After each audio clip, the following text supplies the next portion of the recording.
ವಿಜಯಪುರ ಜಿಲ್ಲೆಯ ನೂತನ ಜಿಲ್ಲಾ ಆರೋಗ್ಯ ಅಧಿಕಾರಿಯಾಗಿ ಮಲ್ಲನಗೌಡ ಬಿರಾದರ್ ಇಂದು ಅಧಿಕೃತವಾಗಿ ಅಧಿಕಾರ ಸ್ವೀಕರಿಸಿದರು. ಈ ಸಂದರ್ಭದಲ್ಲಿ ಆರೋಗ್ಯ ಇಲಾಖೆಯ ಅಧಿಕಾರಿಗಳು ಹಾಗೂ ಸಿಬ್ಬಂದಿ ವರ್ಗದವರು ಆತ್ಮೀಯವಾಗಿ ಸ್ವಾಗತವನ್ನು ಕೋರಿದರು. ಈ ಕುರಿತು ವರದಿ ಇಲ್ಲಿದೆ. ವಿಜಯಪುರ ಜಿಲ್ಲೆಯ ನೂತನ ಜಿಲ್ಲಾ ಆರೋಗ್ಯ ಅಧಿಕಾರಿಯಾಗಿ ಮಲ್ಲನಗೌಡ ಬಿರಾದರ್ ಅವರು ಇಂದು ಅಧಿಕಾರ ವಹಿಸಿಕೊಂಡರು. ಅಧಿಕಾರ ಸ್ವೀಕರಿಸಿದ ಬಳಿಕ ಆರೋಗ್ಯ ಇಲಾಖೆಯ ವಿವಿಧ ವಿಭಾಗಗಳ ಅಧಿಕಾರಿಗಳು ಹಾಗೂ ಸಿಬ್ಬಂದಿ ವರ್ಗದವರು ಶಾಲು ಹೊದಿಸಿ ಹಾರ ಹಾಕಿ ಮೈಸೂರು ಪೇಟ ತುಡಿಸಿ ಆತ್ಮೀಯವಾಗಿ ಅಭಿನಂದಿಸಿ ಬರಮಾಡಿಕೊಂಡರು. ಈ ವೇಳೆ ಇಲಾಖೆಯ ಹಿರಿಯ ಅಧಿಕಾರಿಗಳು, ವೈದ್ಯರು ಹಾಗೂ ಸಿಬ್ಬಂದಿ ನೂತನ ಜಿಲ್ಲಾ ಆರೋಗ್ಯ ಅಧಿಕಾರಿಗಳಿಗೆ ಶುಭ ಹಾರೈಸಿ ಜಿಲ್ಲೆಯ ಆರೋಗ್ಯ ಸೇವೆಯನ್ನು ಇನ್ನಷ್ಟು ಪರಿಣಾಮಕಾರಿಯಾಗಿ ಮುನ್ನಡೆಸುವ ವಿಶ್ವಾಸ ವ್ಯಕ್ತಪಡಿಸಿದರು. ನೂತನ ಜಿಲ್ಲಾ ಆರೋಗ್ಯ ಅಧಿಕಾರಿ ಮಲ್ಲನಗೌಡ ಬಿರಾದರ್ ಅವರು ಎಲ್ಲರ ಸಹಕಾರದೊಂದಿಗೆ ಸಾರ್ವಜನಿಕರಿಗೆ ಗುಣಮಟ್ಟದ ಆರೋಗ್ಯ ಸೇವೆ ಒದಗಿಸಲು ಬದ್ಧರಾಗಿರುವುದಾಗಿ ತಿಳಿಸಿದರು. ಸರ್ಕಾರದ ಆದೇಶದ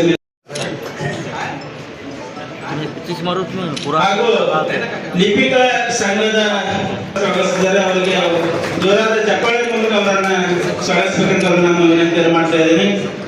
ಅದೇ ರೀತಿಯಾಗಿ ನಾನು ವಿನಂತಿಯನ್ನ ಮಾಡ್ತಾ ಇದ್ದೀನಿ. ಅದೇ ರೀತಿಯಾಗಿ ತಾಲೂಕು ಆರೋಗ್ಯ ಅಧಿಕಾರಿಗಳಿಗೆ ವಿನಂತಿಯನ್ನ ಮಾಡ್ತಾ ಇದ್ದೀನಿ.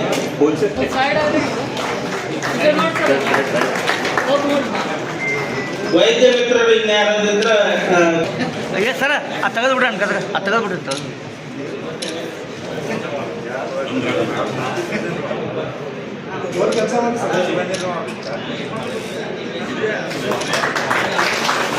ಎಲ್ಲ ಲಿಪಿಕ ಸಿಬ್ಬಂದಿಯ ಪದಾಧಿಕಾರಿ ಮಾಡಿಕೊಂಡು ಅದು ಕೂಡ ಧನ್ಯವಾದಗಳನ್ನು ಅರ್ಪಿಸ್ತಾ ಇದ್ದೀನಿ.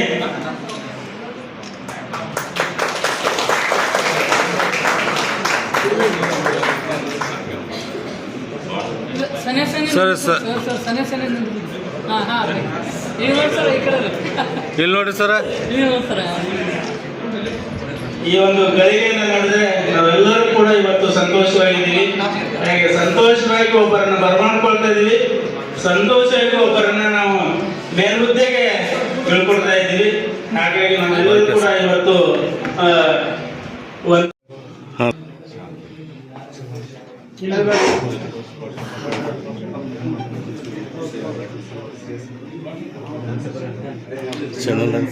ಚೆನ್ನಾಗಿ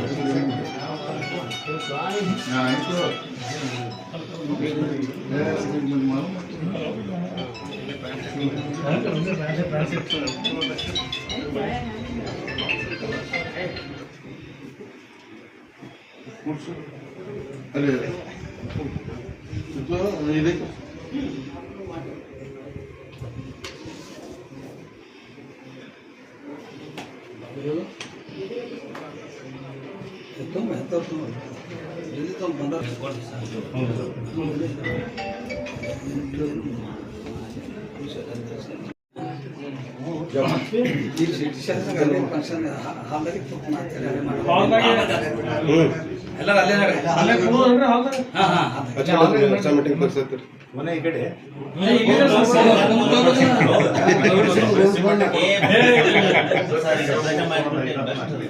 ಬಡಿಗೆ ಇದು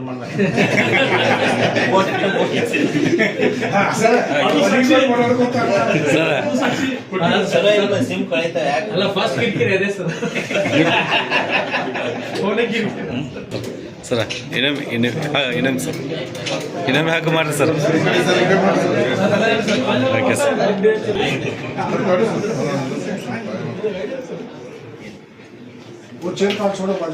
आपण बड़ा नहीं है.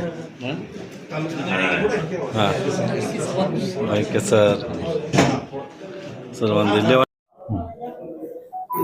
ಇಂದು ನಾನು ಡಾಕ್ಟರ್ ಮಲ್ಲನಗೌಡ ಬಿ ಬಿರಾದರ್ ಅಂತ ಜಿಲ್ಲಾ ಆರೋಗ್ಯ ಮತ್ತು ಕುಟುಂಬ ಕಲ್ಯಾಣಾಧಿಕಾರಿಯಾಗಿ ಅಧಿಕಾರವನ್ನು ಸ್ವೀಕರಣೆ ಮಾಡಿದ್ದೀವಿ. ನಮ್ಮ ಕರ್ನಾಟಕ ಸರ್ಕಾರದ ರಾಷ್ಟ್ರೀಯ ಕಾರ್ಯಕ್ರಮಗಳು ಅನುಷ್ಠಾನದಲ್ಲಿ ನಾವು ರಾಜ್ಯದಲ್ಲಿ ಒಂದು ಅಥವಾ ಎರಡು ಅಥವಾ ಮೂರನೇ ಸ್ಥಾನದಲ್ಲಿ ತರಲಿಕ್ಕೆ ನಾನು ಪ್ರಯತ್ನ ಮಾಡ್ತೀನಿ. ಜನರ ಎಲ್ಲರೂ ಆ ವಿಶ್ವಾಸನ ತಗೊಂಡು ನಮ್ಮ print media, especially print and electronic ಮೀಡಿಯಾದವ್ರನ್ನ ಎಲ್ಲರನ್ನೂ ವಿಶ್ವಾಸ ತಗೊಂಡು ನಾನು ಎಲ್ಲ ರಾಷ್ಟ್ರೀಯ ಕಾರ್ಯಕ್ರಮ ಅನುಷ್ಠಾನ ತರ್ತೀನಿ ಅಂತೇಳಿ ಈ ಸಂದರ್ಭದಲ್ಲಿ ಹೇಳಲು ಇಚ್ಛೆಪಡ್ತೀನಿ. ಹಾಂ, ಇನ್ನಿತರ ಸವಾಲುಗಳು ಭಾಳ ಇದಾವೆ ಸರ್. ಕ್ವ್ಯಾಕ್ ಡಾಕ್ಟರ್ಸ್ದು ಅವ್ರದ್ದು ಸಿಕ್ಕಾಪಟ್ಟೆ ಐತಿ ಮೊದಲಿಂದ. ಅದನ್ನು ಒಂದೇ ದಿವಸ ಒಳಗೆ ತೆಗೆದು ಹೋಗ್ಲಿಕ್ಕೆ ಬರೋಂಗಿಲ್ಲ, ಯಾಕಂದ್ರೆ ಅವೆಲ್ಲ ಬೇರ್ಗಳು ಭಾಳ ಒಳಗಿರ್ತಾವೆ. ನಾನೇ ಹೋಗ್ಲಿಕ್ಕೆ ಒಬ್ಬರನ್ನ ಬಂದ್ ಮಾಡಿದಾರಪ್ಪ ಅಂದ್ರೆ ನೀವೇ ಮೀಡಿಯಾದವ್ರು ಒಬ್ಬರು ಬಂದು ರಿಕ್ವೆಸ್ಟ್ ಮಾಡ್ತೀರಿ, ಸರ ಇವ್ರನ್ನ ಬಂದ್ ಮಾಡಾಕತ್ತೀರಿ, ಬಡವರಿಗೆ ಅವ್ರು ಸೇವೆ ಮಾಡಾಕತ್ತಾರ, ನೀವು ಒಬ್ಬರು MBBS ಡಾಕ್ಟರ್ ಕೊಡ್ರಿ ಅಂತ ಅವ್ರ ಜಾಗದಾಗ ಅಂತ ಕೇಳಿರಿ. ನಾನು ಮೊದಲಾದರೂ ಭಾಳ ರೀತಿ ಲಾಕ್ ಮಾಡ್ಕೊಂಡು ಬಂದಿದ್ದೀನಿ, NDTHದಾಗ ನಾನು ಮಾಡ್ಕೊಂಡು ಬಂದಿದ್ದೀನಿ. ನನ್ನ ಕೇಳಿದ ಪ್ರಶ್ನೆ ಅಷ್ಟೇ ಅವರು.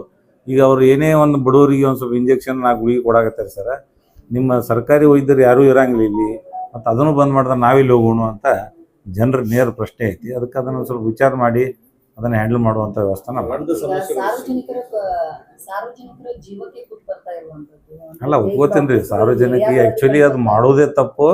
ಇಲ್ಲಿವರೆಗೆ ಅವರಿಗೆ 50-60 ವರ್ಷದಿಂದ ಅವರಿಗೆ ಪ್ರಾಕ್ಟೀಸ್ ಮಾಡ್ಲಿಕ್ಕೆ ಅವಕಾಶ ಕೊಟ್ಟಂಥ ನಮ್ಮ ಸಮಾಜ ಹಾಗೂ ನಾವು ಎಲ್ಲರೂ ಇಲಾಖೆಯವರು ಎಲ್ಲರೂ ನಾವು ಪ್ರಿಂಟ್ ಆ್ಯಂಡ್ ಎಲೆಕ್ಟ್ರಾನಿಕ್ ಮೀಡಿಯಾದವ್ರದ್ದು ನಮ್ಮ ಪಾತ್ರ ಇರ್ತದೆ. ಇಷ್ಟು ದಿನ ಬಿಟ್ಟಿದ್ದೇ ತಪ್ಪು ಅದನ್ನ ಆ್ಯಕ್ಚುಲಿ. ಯಾಕಂದ್ರೆ ಒಬ್ಬರು ಇಷ್ಟು ಖರ್ಚು ಮಾಡಿ ಡಿಗ್ರಿ ತೊಗೊಂಬಂದು OPD ತೆಗಿಯೋದು ಹೆಂಗೆ, ವಿದೌಟ್ ಎನಿ ಕ್ವಾಲಿಫಿಕೇಷನ್ ಹಂಗೆ OPD ತೆಗಿಯೋದು ಹೆಂಗೆ. I was observed since my experience since 30 years. 30 ವರ್ಷದಿಂದ ನಾನು ನೋಡಿದ್ದೀನಿ. ಅವ್ರು ಯಾವ ಇಂಜೆಕ್ಷನ್ ಮಾಡ್ತಾರೋ, ಎದಕ್ಕೆ ಮಾಡ್ತಾರೋ ಅವ್ರಿಗೆ ಗೊತ್ತು. ಆಮೇಲೆ ಅದು ಪೇಷಂಟ್ ಆರೋಗ್ಯದ ಮೇಲೆ ಎಷ್ಟು ಪರಿಣಾಮ ಆಗ್ತೈತೆ ಅನ್ನೋದು ಪೇಷಂಟಿಗೆ ಗೊತ್ತಾಗಲ್ಲ, ಮುಗ್ದಿರ್ತಾರೆ ಪೇಷಂಟ್. ಅದೊಂದು ನಾನು ಭಾಳ ಅಚ್ಚುಕಟ್ಟಾಗಿ ಭಾಳ ಎಚ್ಚರಿಕೆ ಹೆಜ್ಜೆ ಇಟ್ಟು ಅದನ್ನು ಹ್ಯಾಂಡಲ್ ಮಾಡ್ತೇನೆ ಅಂತ ಈ ಸಂದರ್ಭದಲ್ಲಿ.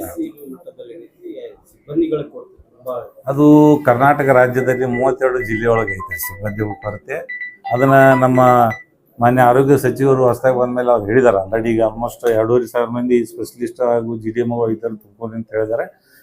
ಎಲ್ಲ ಥರ ಪ್ಯಾರಾಮೆಡಿಕಲ್ ಸ್ಟಾಫ್ನು ತುಂಬ್ಕೊತೀನಿ ಅಂತ ಹೇಳಿದ್ದಾರೆ. ಮುಂದಿನ ದಿನಗಳಲ್ಲಿ ವಿಜಯಪುರ ಏನು ಪೇಗ್ ಡಾಕ್ಟರ್ ಮುಕ್ತ ಅನ್ನುವಂಥ ವಿಜಯಪುರ ಜಿಲ್ಲೆ ಮಾಡ್ತೀರಾ ಅನ್ನುವಂಥದ್ದು ಅದನ್ನು ಇಷ್ಟು ಬೇಗನ ಆಶ್ವಾಸನೆ ಕೊಡ್ಲಿಕ್ಕೆ ಆಗಲ್ಲ ಮೇಡಮ್. ಯಾಕಂದ್ರೆ ನಾನು ನಿಮ್ಮ ಥರ ಒಬ್ಬರು ಸಾಮಾನ್ಯ ವೈದ್ಯರೇ ಬಂದಿದ್ದೀನಿ.